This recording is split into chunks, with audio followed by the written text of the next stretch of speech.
രാവിലെ കോഴി കൂവുന്നത് കർണകഠോരത്തേക്കാള് ഹൃദയകഠോരമായി കൃഷ്ണപത്നിമാര് കരുതി.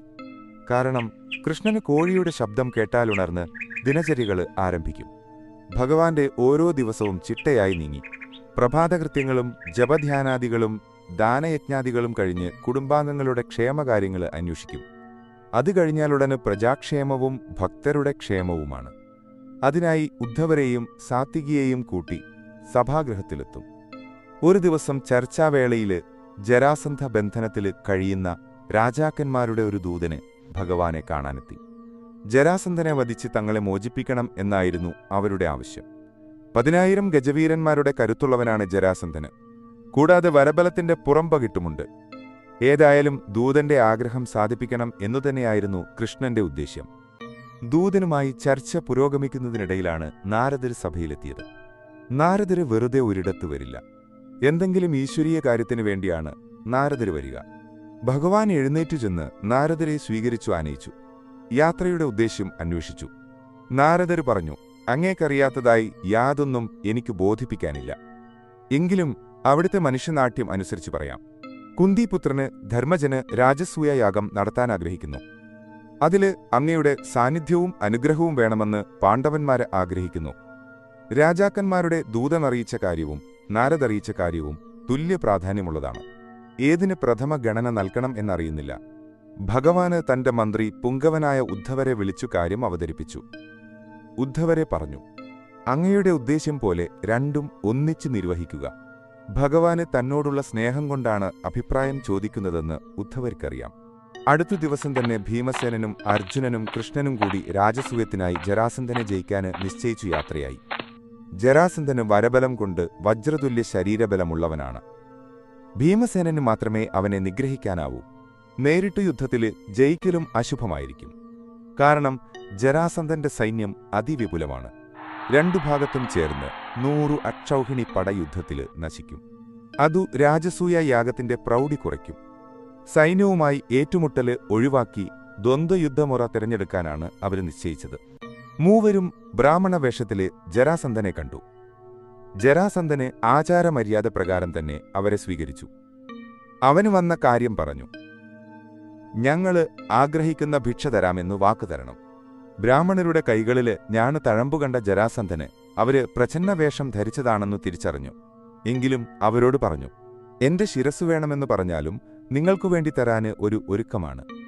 ഭഗവാന് പറഞ്ഞു, ഞങ്ങൾക്കു വേണ്ടത് ഭിക്ഷദ്വന്ദ്വ യുദ്ധമാണ്. ജരാസന്ധന് പറഞ്ഞു, ഞാൻ ക്ഷത്രിയരോടു മാത്രമേ യുദ്ധം ചെയ്യൂ.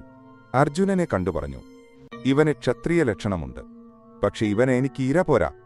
ഭീമനെ ചൂണ്ടി പറഞ്ഞു, ഇവന്ന് കണ്ടാല് അത്യാവശ്യം തടിമെടുക്കുണ്ട്. ഇവനെ വേണമെങ്കില് ഞാന് ദ്വന്ദ്വയുദ്ധത്തിന് വിളിക്കാം. ഭഗവാന്റെ ഉദ്ദേശം പോലെ തന്നെ കാര്യങ്ങള് നീങ്ങി.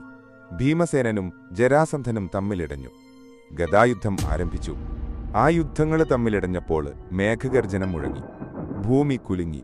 കെട്ടിടങ്ങള് തകർന്നു വീണു. മരങ്ങള് കടപുഴകി.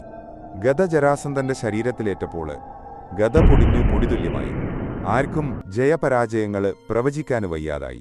പകൽ യുദ്ധം, രാത്രിമിത്രം. ഇപ്രകാരം 27 ദിനരാത്രങ്ങൾ കഴിഞ്ഞു. ജരാസന്ധന്റെ ഉൽപ്പത്തി പോലെ തന്നെ വിനാശവും വേണമെന്ന് ഭഗവാന് കണക്കാക്കി. ജരാസന്ധന്റെ ജന്മം തന്നെ വിചിത്രമായിരുന്നു. മഗധ രാജാവായിരുന്ന ബൃഹദ്രഥനാണ് പിതാവ്. അദ്ദേഹം ജര എന്ന രാക്ഷസിയെ ഉപാസിച്ചിരുന്നു. ജര മനുഷ്യരോട് സ്നേഹമുള്ള രാക്ഷസിയാണ്, ഉപദ്രവകാരിയല്ല. അവളെ ആരാധിച്ചാല് മറ്റു രാക്ഷസികളുടെ ഉപദ്രവമുണ്ടാകില്ലത്രേ. ജരയുടെ രൂപം ചുമരില് കൊത്തിവച്ചാണ് ബൃഹദ്രഥന് ആരാധിച്ചിരുന്നത്. കാശി രാജാവിന്റെ 2 പുത്രിമാരായിരുന്നു ജരാസന്ധന്റെ അമ്മമാര്.